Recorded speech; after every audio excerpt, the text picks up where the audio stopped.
Roll sound. Speeding. Soft sticks, Pat. Marker. The Book of Nightmares, scene 106, take 7, soft sticks. And settle. Action. You guys do the poker run. I'm not that invested. I'll just go with his glasses. Ryan, give us an update. What's going on? Oh, it's day 1 of the fortune teller. It's going well so far. We had a little bit of a rough start. Wedding last night. Forgot a few pieces of gear, but you know, we're back here. So Ryan messaged me because I used to do photo shoots with him, and he messaged me and he was like, hey, you should come out and audition for this movie that we're doing. And I was like, what? And then he just kind of gave me a lowdown on the movie, and I was like, okay, maybe we'll see you there. Well, I think that was a surprise to many when I did say to them that I had a part in a horror movie, and they'd go, horror movie? Like, I hate horror movies. I'd say it's part of acting. And in this life, how many times we even have to act when it's not in a production or on stage. I'm a professor at the college, and I feel that my students, that's my audience. I have to give them everything I've got. So this was a role for me. It was different. I mean, I'm a mom, I'm a teacher, I'm a nurse, and now I'm in a horror movie. And it's just part of what we do. I think it's good to step outside of your comfort zone sometimes. I'm excited, I'm proud, I'm glad that I'm in this movie. House in one piece. All right, Charlie, what are you about to do? I'm going to do something really stupid to enhance my film career. Yes. Oh.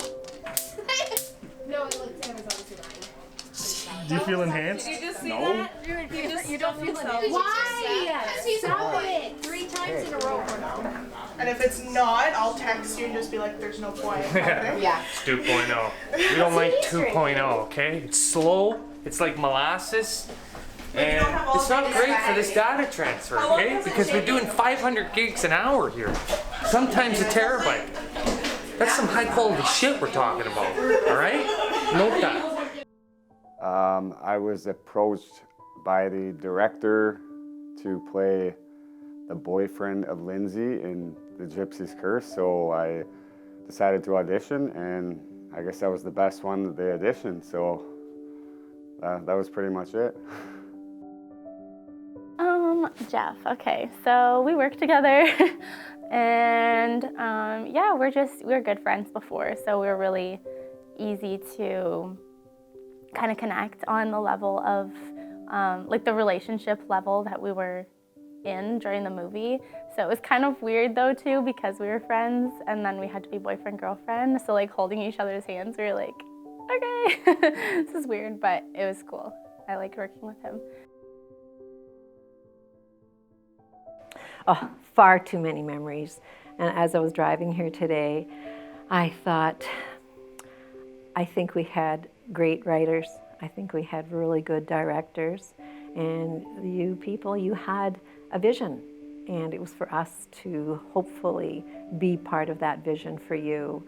And it was wonderful because it was really done quite professionally. And I respected all of you when you'd say, no, that wasn't quite right. Stop, say it again. That's not the look. That's not the vision that we have. And people were very respectful of all of you, and I think proud of what you're doing.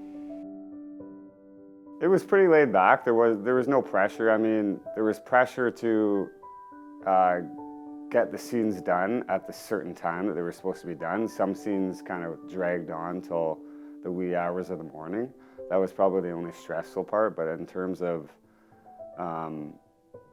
the acting out the scenes, once we were acting, it was fine. It was just a matter of waiting and the weather and the mosquitoes at one point was atrocious, so.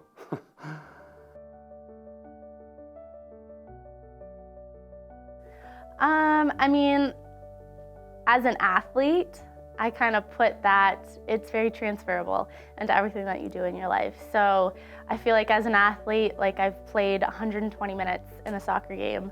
And by the 120 minutes, you want to stop, but you want to get that goal. You want to score the goal. You want to, help your team win. So you kind of just have to push through, and that was how I felt when we were doing the movie that night for so long. I was like, if I give up now, like it's not gonna make it work in the end. Like, I want this movie to be good, and I want it to be exactly how it's supposed to be done. So I was like, I'm just gonna push through, and then by the end, it'll be worth it, so.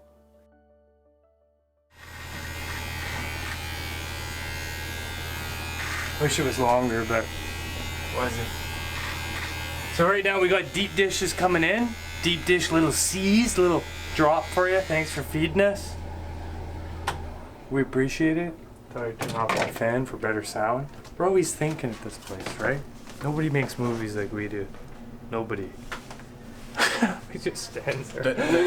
The ace way is the best way. Nobody. With minimal resources.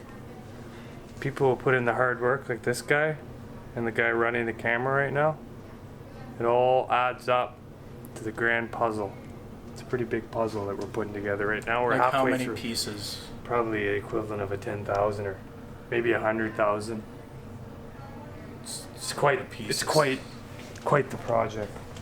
Did you see the tent yet?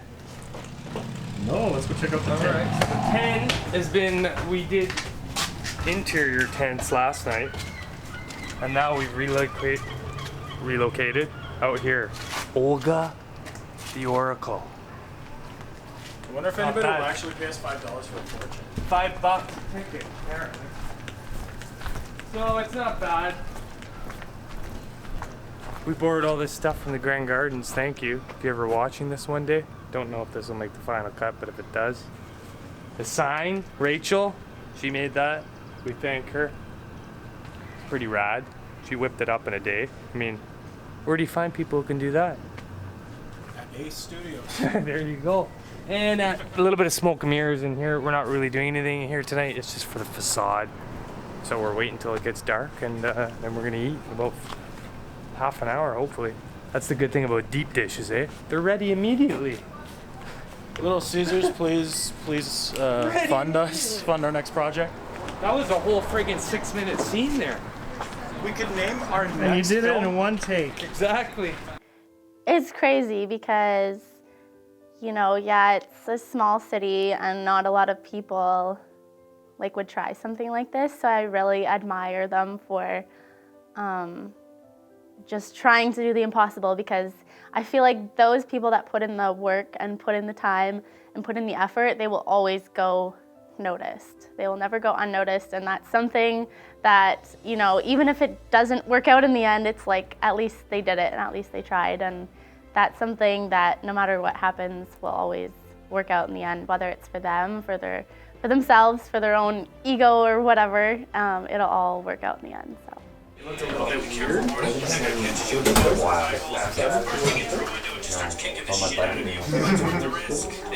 That's what I thought. It's like it almost looks like a misplay.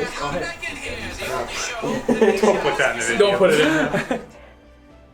in. When I did learn that it was 3 people from our town of Sault Ste. Marie who have written this movie, the film, and then later we learned that this screenplay won for the best horror for 2017, and they did receive an award for it.